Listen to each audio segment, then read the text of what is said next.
नमस्कार,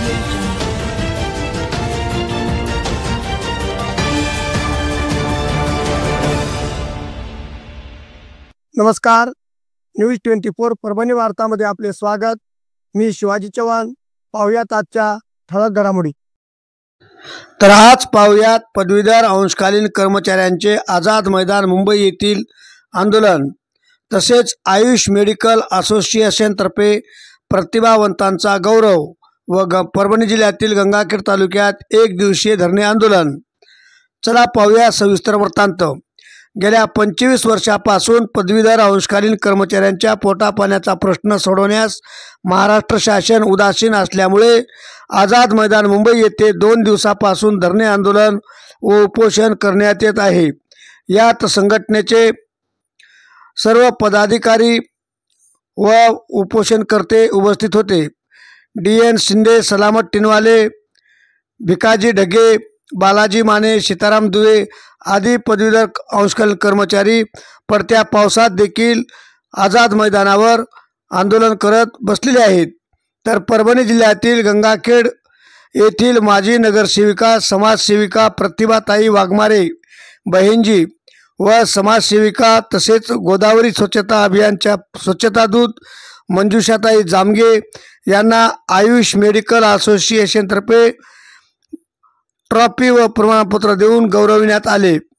तर परभणी जिल्ह्यातील गंगाखेड तहसीलवर रिपब्लिकन सेनेतर्फे एक दिवसीय धरणे आंदोलन करण्यात आले। यावेळी गंगाखेड तालुक्यातील सर्व गायरानधारकांना सातबारा देण्यात याव्या, महातपूर येथील गायरान जमिनीवर गेल्या 30 वर्षापासून राहत असलेले रहिवाशांना नमुना नंबर 8 देण्यात यावी, रामनगर तांडा येथील 11 वर्षीय बालिकेवर अमानुषपणे अत्याचार करणाऱ्या नराधमास तात्काळ फाशीची शिक्षा ठोठावण्यात यावी, तसेच त्यांच्या कुटुंबियांना हद्दपार करण्यात यावे, रमाई घरकुल योजनेचे अनुदान तात्काळ वाटप करावे आदी मागण्या करत रिपब्लिकन सेनेचे भैयासाहेब भालेराव यांच्या नेतृत्वात एक दिवसीय धरणे आंदोलन करण्यात आले व यावेळी माननीय तहसीलदार साहेब गंगाखेड यांना निवेदन देण्यात आले। अशा ताज्या घटना घडामोडी पाहण्यासाठी आजच चॅनलला लाईक व बेल आयकॉन दाबून सबस्क्राईब करा व शेअर करा।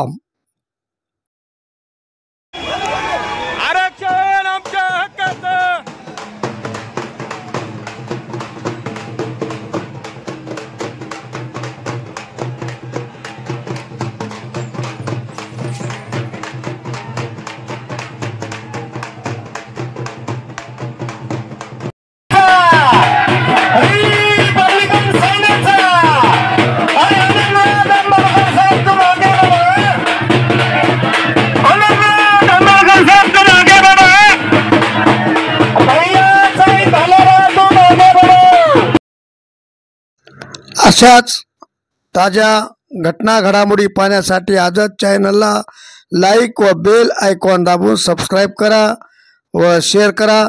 सबस्क्राईब करायला विसरू नका।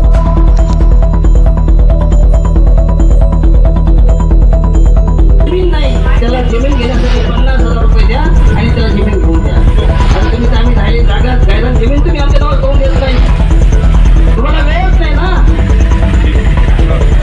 आमचं निवेदन द्यायला वेळ नाही। हा तहसीलदार बाई त्यांनी मी फोन केला होता मॅडमला, ते इथं नाही, त्या म्हणले मी कुठेतरी गेले म्हणले, जर सुट्टी झाली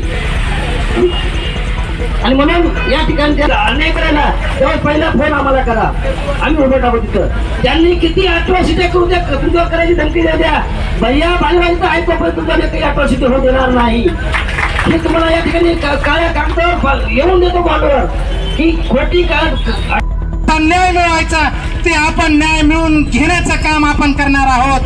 हे पोलीस स्टेशन आपल्या गंगाखेड परिसरातलंच नाही तर आम्ही परभणी जिल्ह्यातील SP ऑफिसला सुद्धा घेराव घालू आणि कुठलेही अधिकारी असेल, मंत्री असेल, आमदार असेल, खासदार असेल, जोपर्यंत आमच्या मुलीला न्याय मिळणार नाही तोपर्यंत त्यांना आम्ही बाहेर सुद्धा पडू देणार नाही, अशी या ठिकाणी। अशाच घटना घडामोडी जाणून घेण्यासाठी आजच चॅनलला लाईक व बेल आयकॉन दाबून सबस्क्राईब करा व शेअर करा।